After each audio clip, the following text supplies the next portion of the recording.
The 19th century is ebbing away.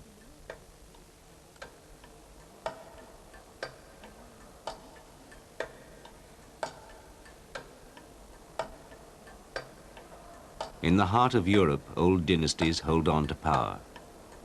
It's a stable, certain, but unequal world. Most ordinary people still accept that it's their place to toil and not to share, to serve and not to question.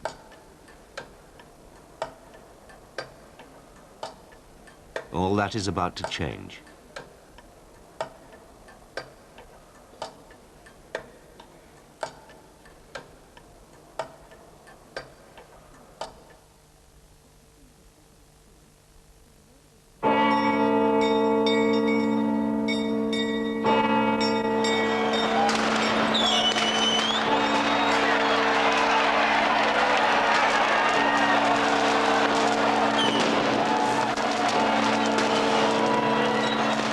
A 17-year-old Russian boy saw the 20th century begin.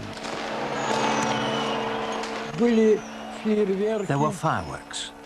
There was drinking. There were crowds on the streets. Nobody stayed at home. People started hugging, kissing, making friends and making resolutions. We had huge hopes.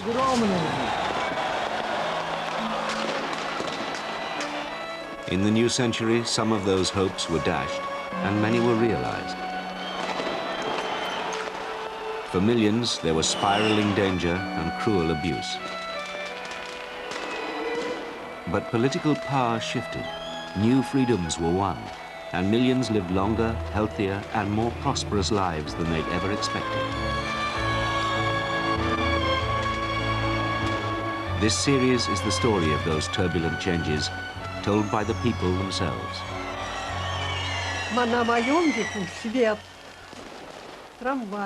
In my century, we've had electricity, trams, cars, right up to astronauts. This is all my century. It's been fascinating. I'm very pleased with my century.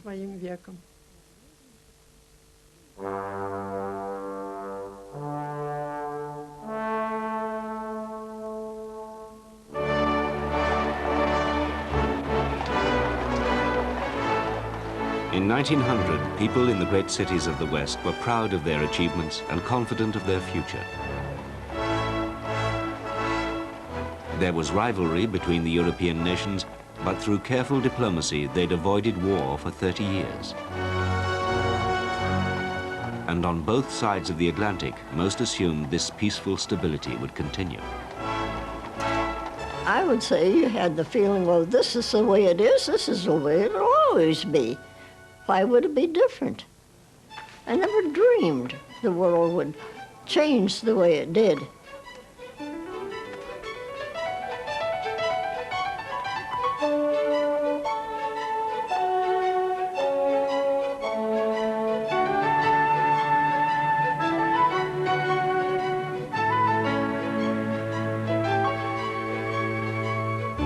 The Great Paris Exhibition of 1900 symbolized the hopes of the new century.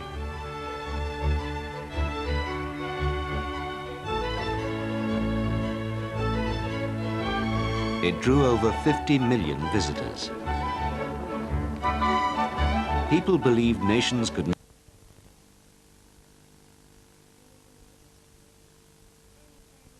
would transform life at work and at home.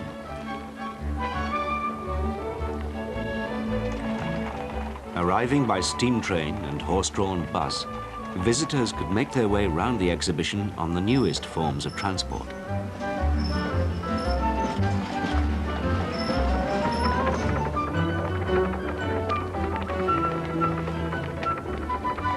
Je me souviens très bien de l'exposition de 1900. I remember the 1900 exhibition. I was 6 years old.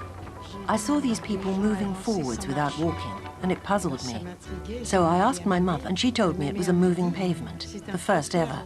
C'est le premier trottoir roulant qui existe. Alors ça m'intéresse. I thought it was really interesting, and I remember it to this day. Jusque maintenant. The ingenious pavement swept people to huge pavilions where nations competed to show off their industrial might. Britain brought the heavy engineering that had made her the leading industrial power for so long.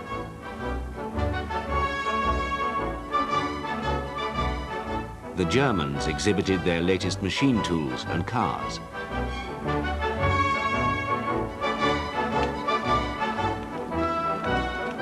The United States displayed the growing wealth of the new world power that was now overtaking Europe. Her production efficiency was driving up wages to make American workers the envy of the world.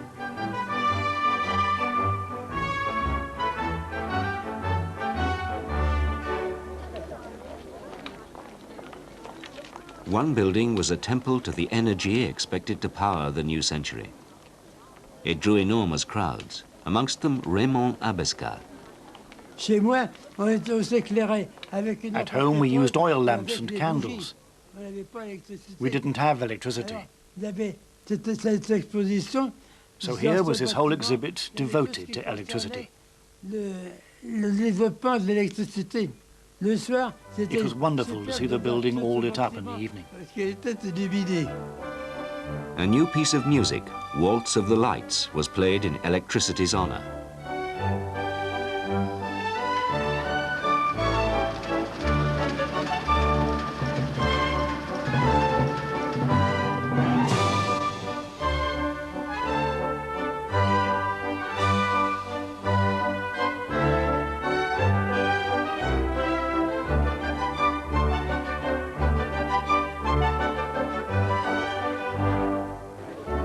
And in Paris in 1900, many had their first sight of the new invention that would transform popular entertainment. Moving pictures in color.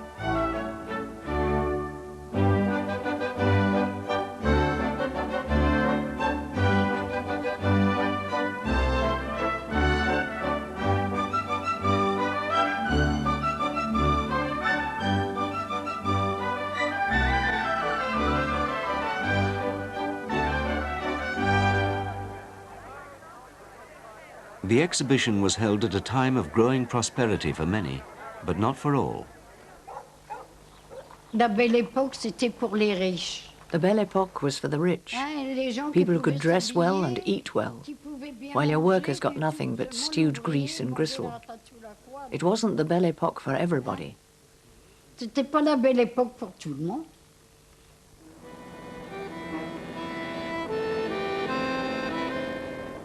Further down the Seine, the poor were occupied with the effort of daily survival.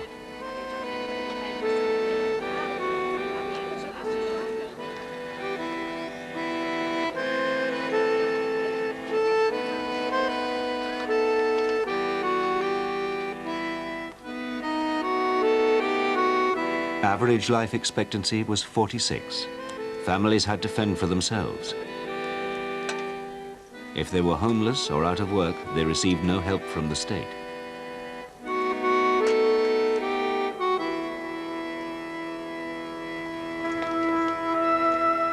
The world was a less crowded place. Its population would grow 4 times over in the next 100 years. And most still lived on the land, working in drudgery.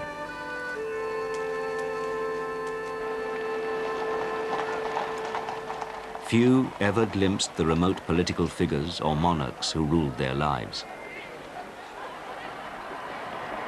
But just occasionally they did. I saw Queen Victoria. She passed by in a landau. She's just a little old lady in a black cape and a black bonnet. My cousin says, "Oh, that's the old Queen." And then I was there again when she died. I was about 5, I think. And I heard the church bell tolling. I was playing in the yard. And I said, "Oh, church bell's tolling." And Auntie, she said, "Oh, the poor old dear's gone at last."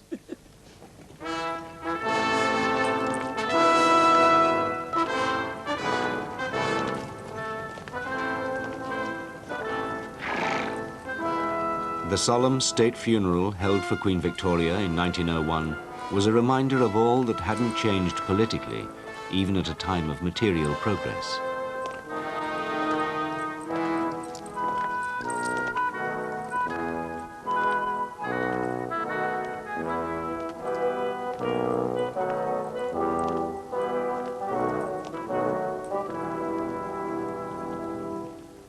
Two kings, 2 emperors, 24 princes, and 13 royal dukes followed her coffin.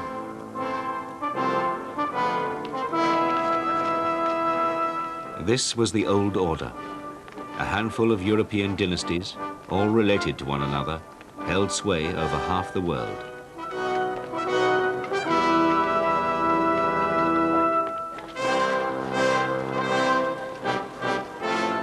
The British Empire was largest of all.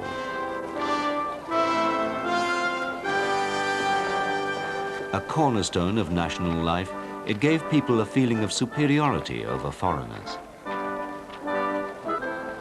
We were sorry for them in a way, eh? And of course if we saw a coloured man, hey, watch out, he's a darky. Yes. Yeah, we were very, very, very insular, very insular. We felt a kind of pride in that empire. The empire in which the sun never sets. The proudest possession was India. 290 million Indians had their country run for them by an elite of 5,000 British officials.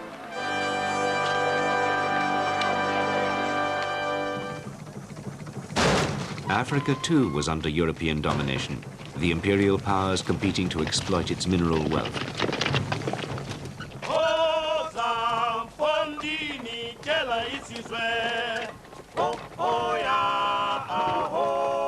The Africans themselves were valued only for their labor. They had no real rights. In South Africa, the Dutch and the British had pushed the Africans off their traditional land. Dora Ramotibe worked for a Boer farmer in the Transvaal. You had to crawl on your knees as you went up to the Boer. You had to crawl, clapping your hands. Yeah.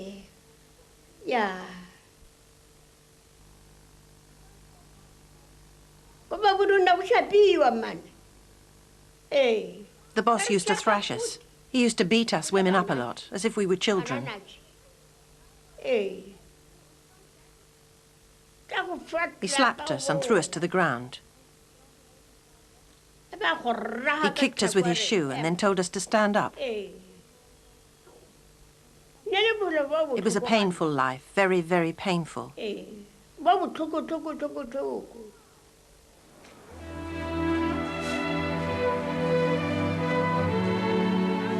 Young people's chances of a better life depended on who they were and where they lived. Western children were growing up healthier thanks to improved hygiene.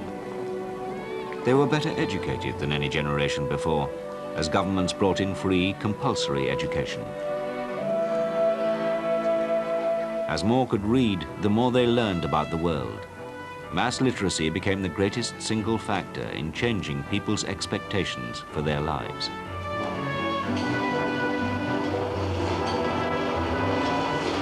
New kinds of newspapers were pitched at this better educated public and sold in their millions.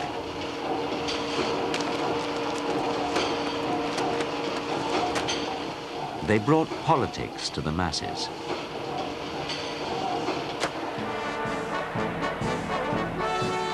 The largest example of a working democracy was the United States, where all men over 21 had the vote. At elections, politicians now appealed directly to the people.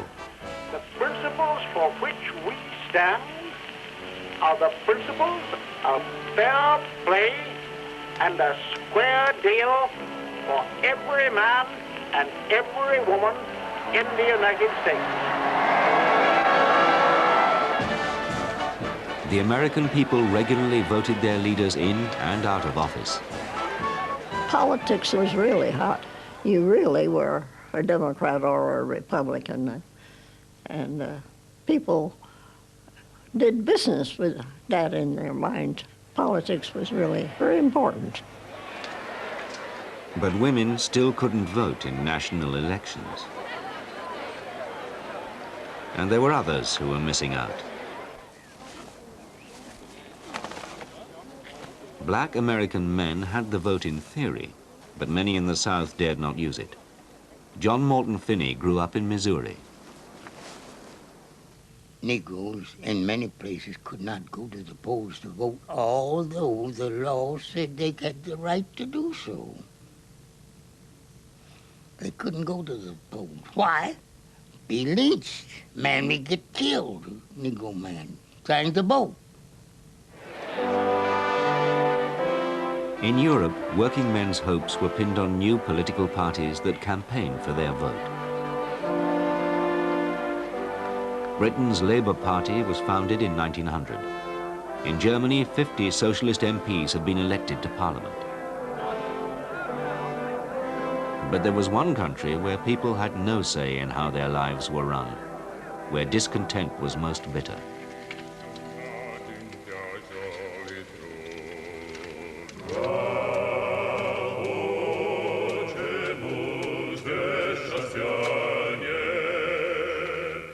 Though serfdom had ended, 90 million Russian peasants faced lives of hardship and hunger.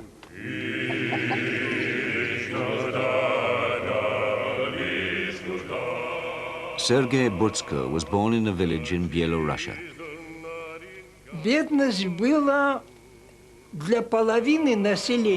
Half the population lived in awful poverty.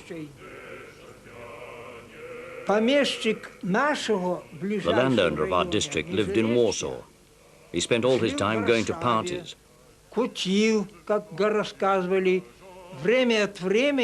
Every so often he'd show up on his land to collect his money. Then he'd shoot off back to Warsaw.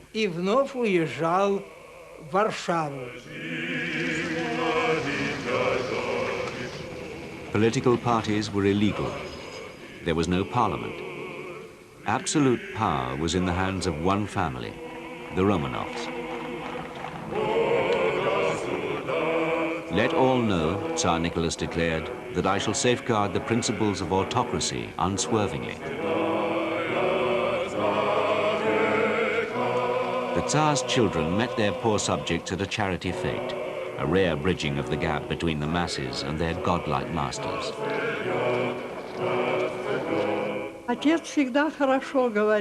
My father always said life without a Tsar was impossible.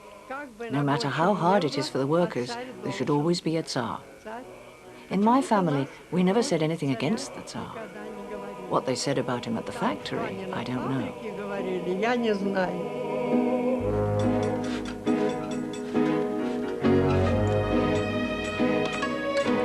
More and more, the talk in the factories was of how to fight the low wages and harsh conditions.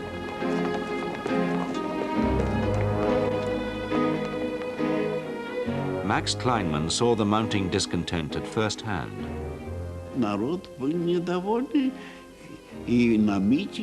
People were dissatisfied. At the meetings, they shouted, "Down with autocracy." They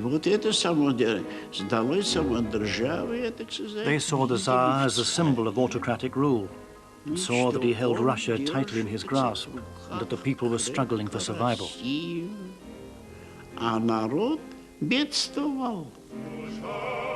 In 1905, workers petitioned the Tsar, saying, "We have been made beggars.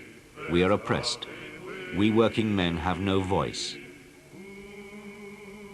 The Tsar's reply came when his troops fired on the demonstrators. A wave of strikes spread. The clamor for political reform grew, and a small group of Marxists saw its chance to Tsar in all-out revolution. On the barricades in 1905 was Alexander Bryansky. We all talked and sang revolution.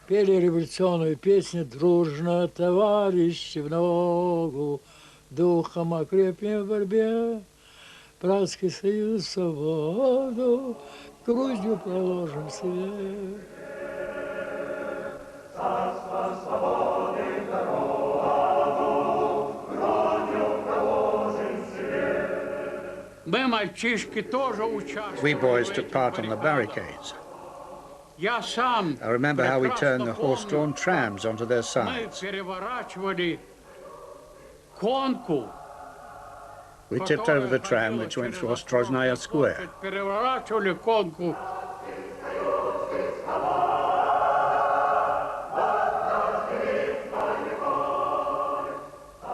The Tsar was finally forced to promise his people their first representative assembly, the Duma. But few were satisfied. The fires of revolution were not extinguished. Only 12 years later, they'd flare up again, turning Russia into the first workers' state and changing the course of history.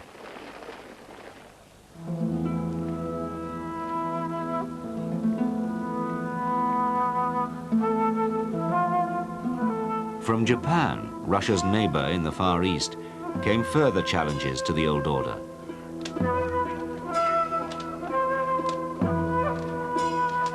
Only a generation before, Japan had been closed to the outside world and locked into feudalism.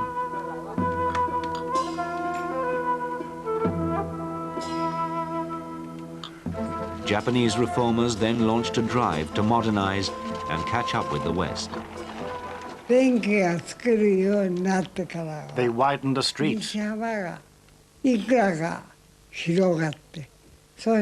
When electric lighting was put in, the city got a lot livelier in the evenings.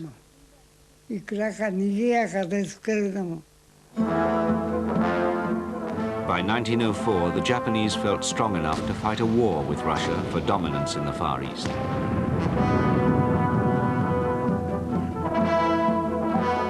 They used their new navy to sink the Russian fleet. Japan's triumph challenged the superiority over other races that white people had taken for granted. Mohei Tamura remembers the celebrations.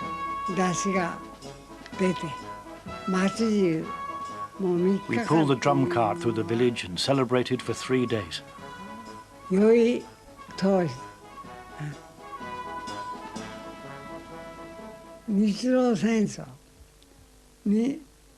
Japan won a great victory over Russia in the Russo-Japanese War, and as a result, we didn't fear foreigners.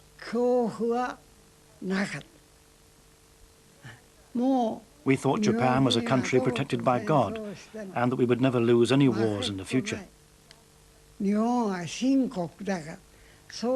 Our belief was as simple as that, and so we had no fear of foreigners.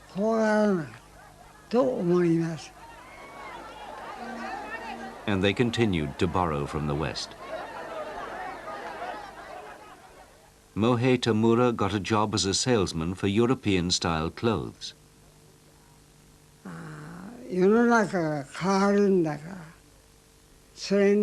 I knew the world was developing dramatically, and I thought I ought to get a job adapted to this new, changing world. Japan's new self-confidence and her growing industrial skill would help her become a new force in the world.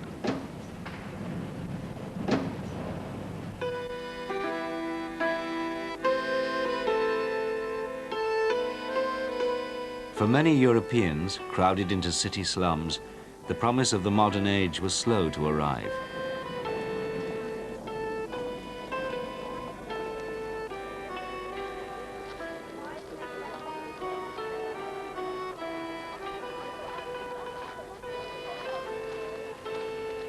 The wait for political and social improvements in their own countries seemed interminable. The most desperate were the persecuted minorities. In Russia and Eastern Europe, Jews were attacked in a series of pogroms.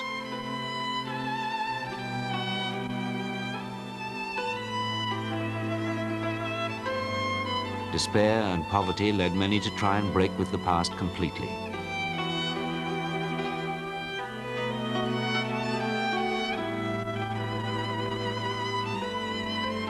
In search of a better life, millions set out for the land they'd been told offered tolerance and prosperity, America.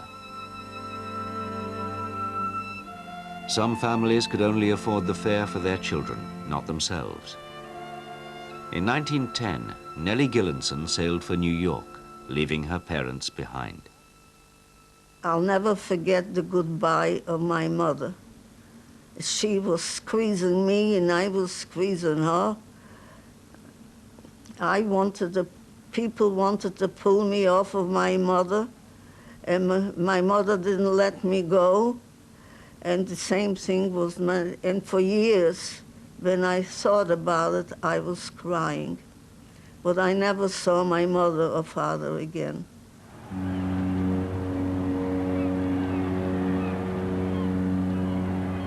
From Hamburg and Stockholm, Liverpool and Cork, Naples and Genoa, they set out on a journey few were prepared for.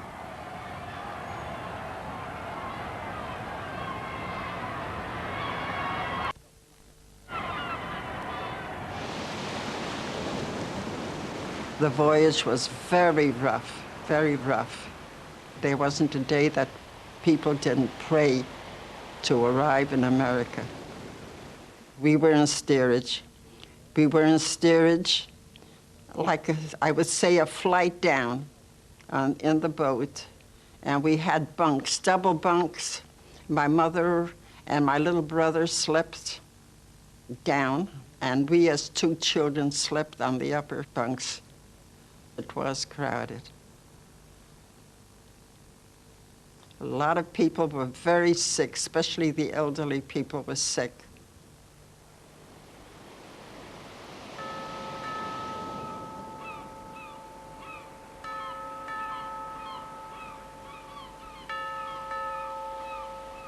One day we were playing on the boat, and a sailor was sweeping the floor, and then all of a sudden he started to holler and point.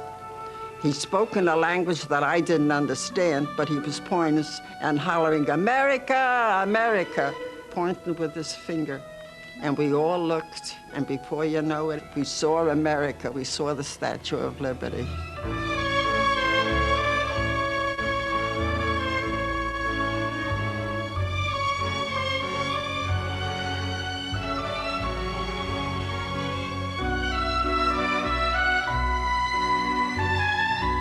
We were all yelling and singing. Oh, it was happiness. Between 1900 and 1914, over 13 million arrived in America from Europe. It was the greatest voluntary migration ever. The first step I made on the ground of America, I felt like I wanted to kiss it. And I said, "God bless America."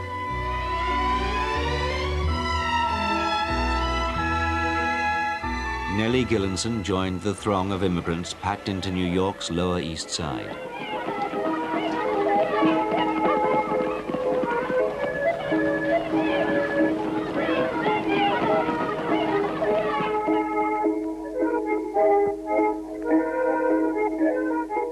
They worked long hours in the city's sweatshops, but for the new arrivals, it was worth it.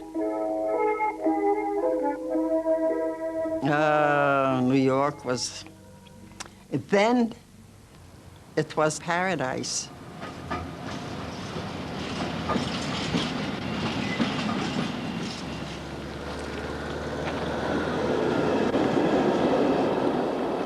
The United States, with its modern technology and thrusting capitalism, was well down the road that would lead it to dominate the century. Wealth was rippling out to people who were more educated and mobile than any before. New types of jobs were being done by a growing white-collar class. They were the best paid workers in the world, and advertising persuaded them what to buy.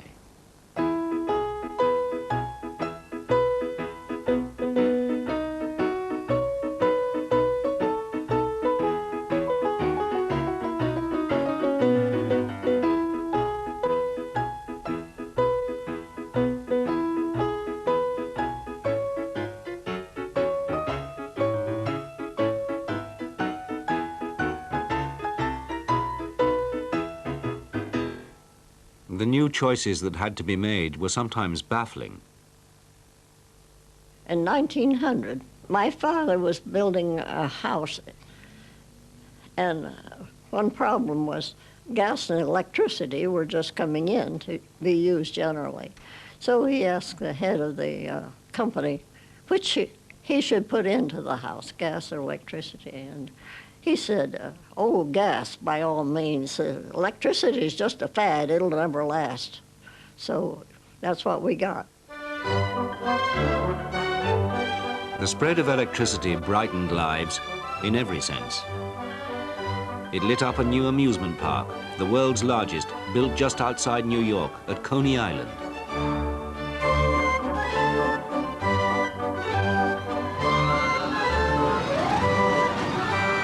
The thrills and excitement were only one of a growing number of ways that people could use their leisure.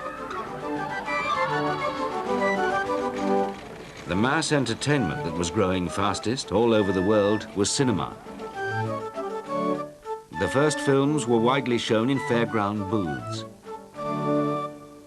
Amy Sears was taken to see one in 1903. No, I was thrilled to bits. Oh, I said, look at that.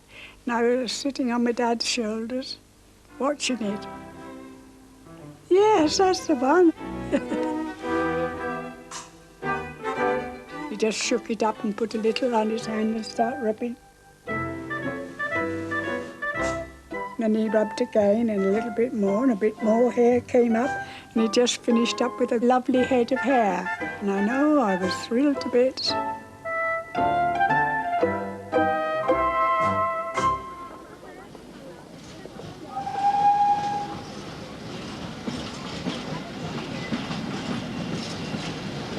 Summer holidays at the coast were a new ritual for many in Europe. I remember those trains because in 1905 I was 9. This is exactly how it was. All the women in hats. We always wore hats.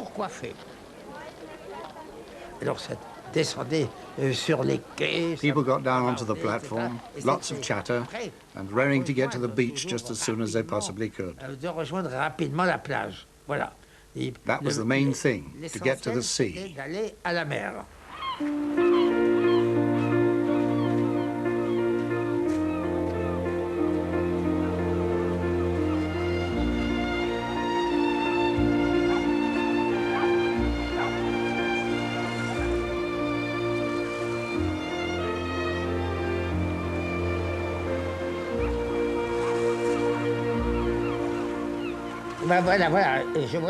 There's a woman with an enormous bathing costume. Look at her. That's exactly how it was.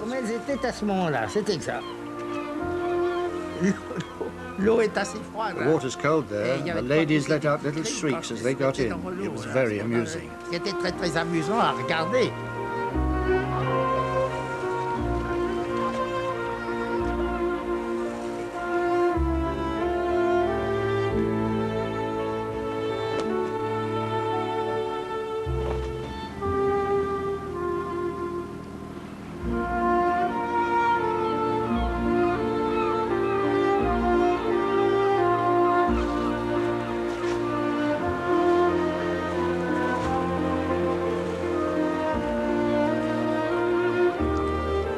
And all the time, technology continued to catch the public imagination.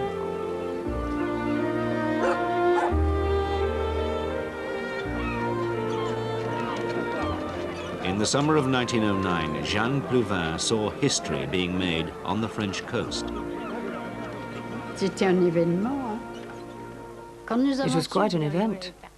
When we knew that Blériot was going to leave, all of us children in the district, everyone, from the youngest to the oldest, gathered in a field. The corn had been harvested, and so there we stood in this cornfield behind some oil drums, because they didn't let us get too close. It would have been too dangerous. The first powered flight had been made 6 years before, but no one had yet flown a plane across the channel. Several had crashed in the sea before Louis Blériot set out from Calais. He was an engineer, a gentleman. very daring because he knew he was risking his life. Parce qu'il savait qu'il risquait la mort, hein.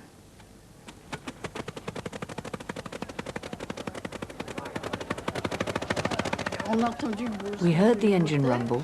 He taxied forward, took off gently, and then was gone.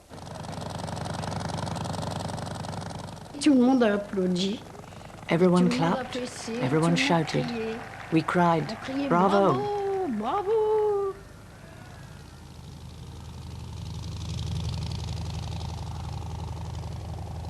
Blériot's journey began smoothly. But then the wind blew him off course. For 10 anxious minutes he lost sight of all land, before finally glimpsing the English coast. He was waved down onto the cliffs of Dover. Word of Blériot's triumph soon got back to Calais, where Jean Plouvin waited with the crowds. Blériot a réussi la traversée. Blériot's made it, they shouted on the streets. Sur les boulevards partout. Et c'était une joie immense. There was immense joy when we heard that he'd landed in England. Everyone was happy. It was a victory for France. C'était une victoire française, hein?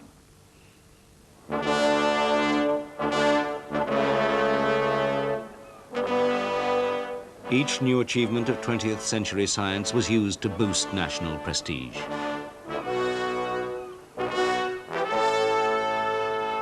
Britain believed it had beaten the world with the largest passenger ship ever made, the Titanic, so advanced that she was said to be unsinkable.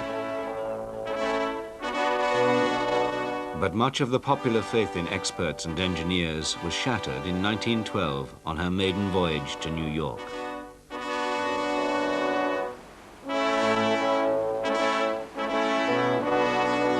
Off Newfoundland, the ship struck an iceberg and started to sink. Among the passengers were Benjamin and Esther Hart and their daughter Eva. My father had put my mother and I into a lifeboat and said to me, "Now be a good girl, hold Mummy's hand," and I thought he was following me. Any child being lifted up and put into a boat like that, you'd think your father was following, but of course he didn't. The lifeboat pulled clear and Eva Hart watched as the Titanic went down. You could hear people screaming. It's a dreadful sound. I remember saying to my mother one time, soon afterwards, about the screams and the shrieks of these people, and I always remember, she said, "Yes, but do you remember the silence that followed it?" And I do. And silence is a great thing to me, because I can remember when there was the whole world and this starlit night and these shrieking, drowning people. I think the worst thing of the lot that was. And then this silence, which you couldn't describe.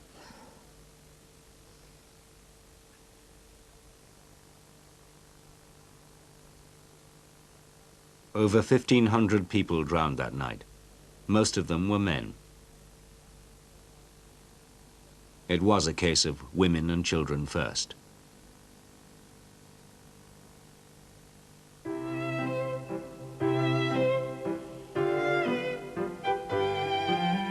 The popular depiction of women was as gilded, frail creatures, pinched at the waist, obedient to their husbands. In the early years of the new century, women began a campaign to change the way they were regarded and win the same political rights as men. Many women were now going out to work in offices and factories. Gertrude Jarrett was a suffragette fighting for women's votes.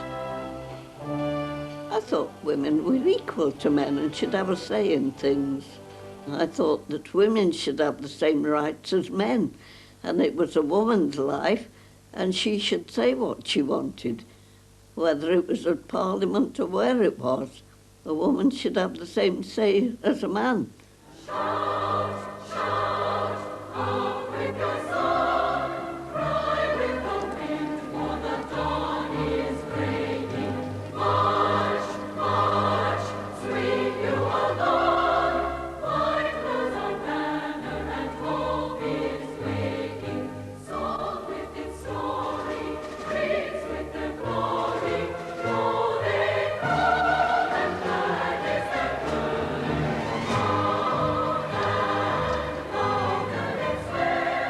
Several of us that were in the vote for women, we used to get in Hamley Market Square and spout a bit. But in those days, the police would, if they got a bit too rowdy, the police would come and move us off. But we still used to say what we thought.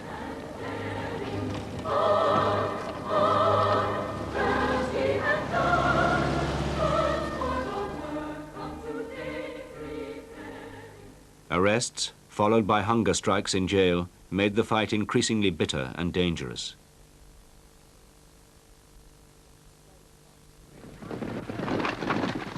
One lone suffragette staged the most extreme protest before the crowds at the Derby in 1913. Emily Davison ducked under the rails and stood in front of the King's horse and was killed.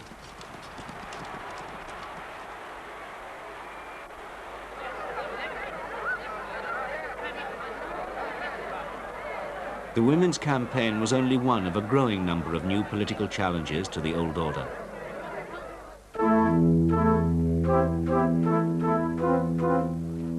Protest had even begun in the empire. In India, the Congress movement began to talk of the possibility of self-government. In South Africa, simmering discontent led in 1912 to the first political organization for black Africans. Dora Ramotibe was there at the start. We wanted a better life. We could see that it would come if we joined the Congress. We used to go around the village singing, and people would be drawn to join us.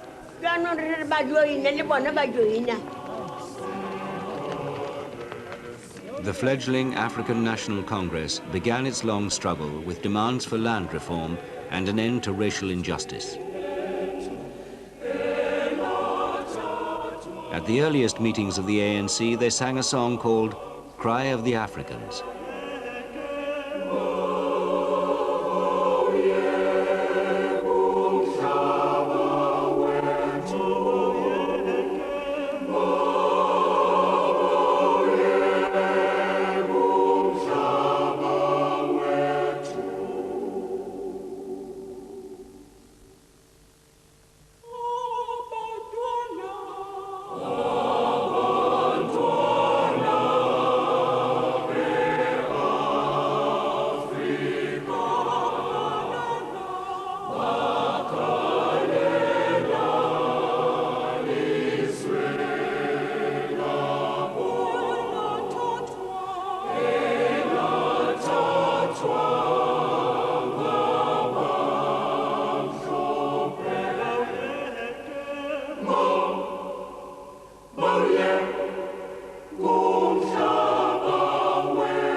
In China, a quarter of the world's population was still ruled by the world's oldest empire.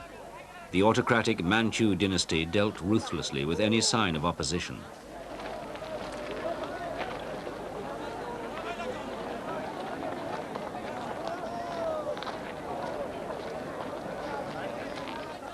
But in 1911, in the century's biggest political upset so far, the emperor system was thrown out and a republic declared. No one amongst the ordinary people had been happy. When Sun Yat-sen started the revolution, life got better.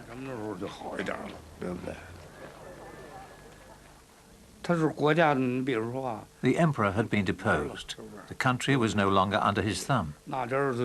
有皇上不统治吗？对不对？ But the revolution didn't bring the better government people hoped for. Their vast country would be weakened by decades of political chaos and civil war.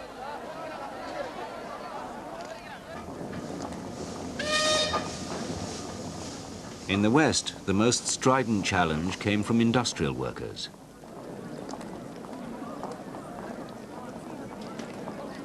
More and more joined trade unions to fight for higher pay and shorter hours. They no longer accepted that they should work in the old unquestioning way. The unions flexed their muscles in a series of national strikes which became increasingly violent.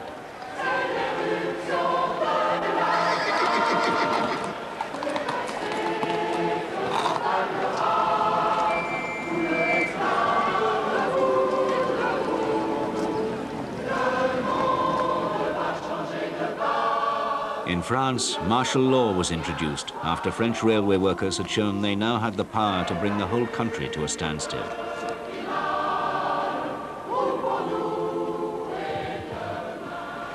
Scotland, 1911. A strikebreaker tried to drive his horse and cart through Union pickets, but the crowd was too strong. As a result of the strike, mill girls like Minnie Way were laid off. That cattle strike went on for 6 weeks. Yes, 6 weeks exact. And they go down the streets singing, what was it now? We are out for higher wages, as we have a right to do, but we'll never be content till we get the 10%, for we have a right to live as well as you. Slowly, people started to win those rights. Governments granted shorter working hours and the first old age pensions. And slowly, across Europe, other changes took effect. New government schools and the mass press sharpened people's sense of their own national identity.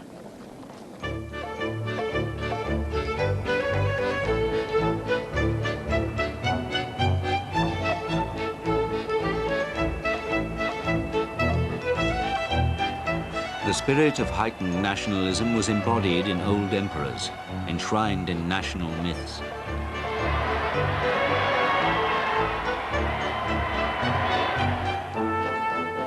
The values of the old order, pride, power, territory, were reasserted. And old rivalries between nations were renewed. Governments encouraged people to see their neighbors as foes. Les Allemands étaient nos ennemis.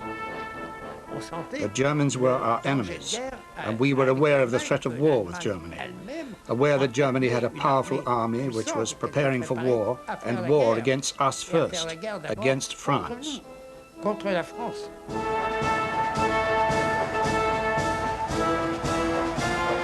The mass of ordinary people fell in behind their leaders.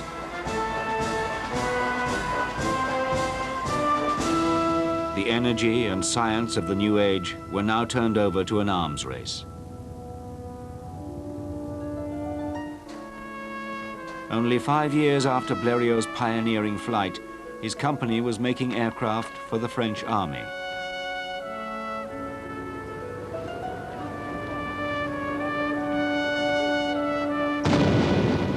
After 40 years of peace, war seemed inevitable. More young men than ever were learning to fight. By 1914, over 25 million were trained and ready. We were brought up to spell duty with a big D. And our duty was to God and our country. And that was the end of the matter. A complex web of treaties ensured that if one country was attacked by another, then the whole continent would be dragged into conflict. July 1914, the funeral of the heir to the Austrian throne shot by a Serbian nationalist in Sarajevo. Austria declared war on Serbia. The people of Europe held their breath.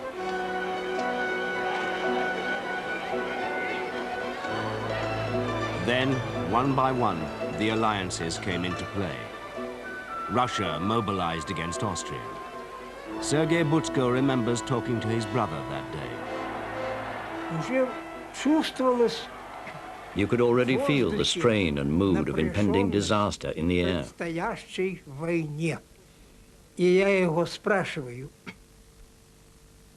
I asked him, "Do you want this war to happen?" "Yes, I do," he answered. "Me too," I said. We really didn't have the slightest idea what was going to happen to us. In Paris, where the hopes of 1900 had been focused, news of general mobilization reached the streets on August the 2nd.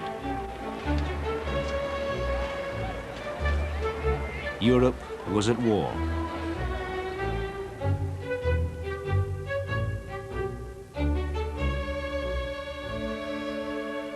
The century had begun with hopes that material progress and political freedoms would change people's lives.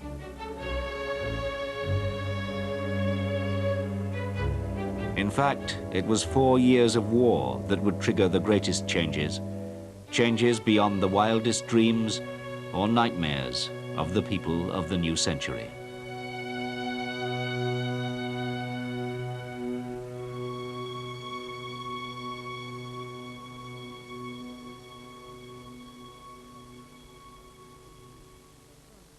And the full story of the First World War unfolds in tomorrow's programme, tomorrow afternoon at the same time here on BBC Two. Next this afternoon, Bilko thinks he's onto a